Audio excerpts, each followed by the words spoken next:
Turkey's top diplomat in Europe is set to meet senior EU officials on Friday. Both sides want to thrash out differences over a refugee deal. The Turkish Minister for EU Affairs, Volkan Bozkır, says he's losing hope of securing visa-free travel for Turks within most of Europe. In addition to preventing more refugees from entering Europe, the EU wants Turkey to narrow its definition of terrorism, but Ankara has refused, saying that it would hamper the fight against the terrorist groups like the PKK.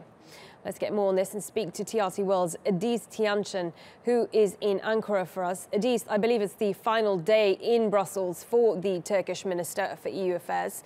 Do we expect any breakthrough on this pending visa agreement? Well, not so much a breakthrough, Malin, but certainly it will be one of the major issues he will discuss with high-level officials like Federica Mogherini as well as Johannes Hahn. But remember, he's also the chief negotiator, and lots of other issues when it comes to the process of Turkey's accession into the European Union will be also on the table today. So the visa liberalization is only one part of the bigger picture. But when it comes to it, it seems as of yesterday, both sides have said what they had to say, really.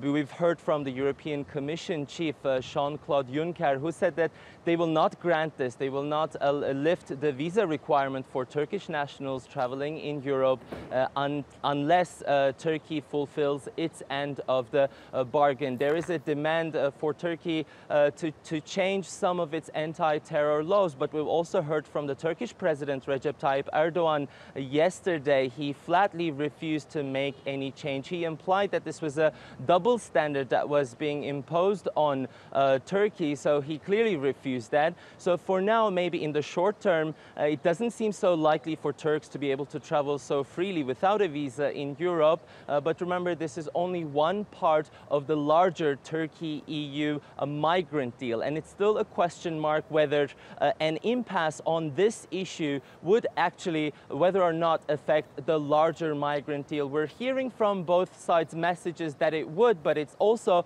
a way of putting pressure on the other side. But at the end, we do know that this is a deal that both sides are very keen on, as it helps refugees, Europe really, to get rid of its refugee problem for once and all, and for Turkey also, who already has the largest share, to get a bulk of finance from Europe to deal with its own problem at home. As you say, the sticking point is this anti-terror law. Tell us a bit more about what the issue here is. What exactly is Europe worried about in terms of this law, and why can't Turkey just compromise?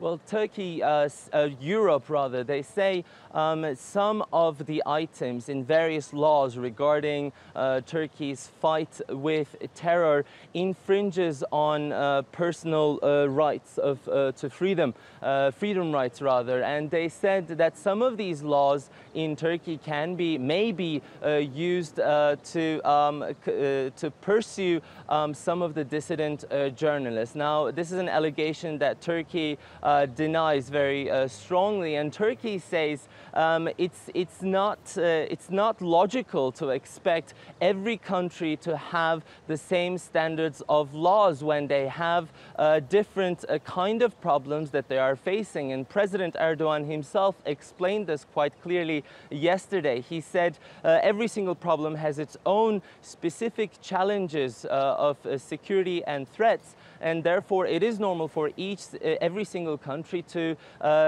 draft their own laws that allows them a specific mechanism to cope with these different kind of threats and challenges. Remember, we've also heard from other high-level Turkish officials who said that Turkey is in a very special situation when it comes to fighting terror, because it not only is fighting the PKK terror group in its own territories, but it's also fighting others like TAK, which is its urban wing, for example. Another one, the Syrian branch of PKK, which is the YPG, right across the border in Syria. And lately, it's now also fighting Daesh, both at home and abroad. So really, this is a long list of organizations that Turkey is trying to fight against, and therefore they say they really need extensive, intricate laws that they're not willing to compromise on.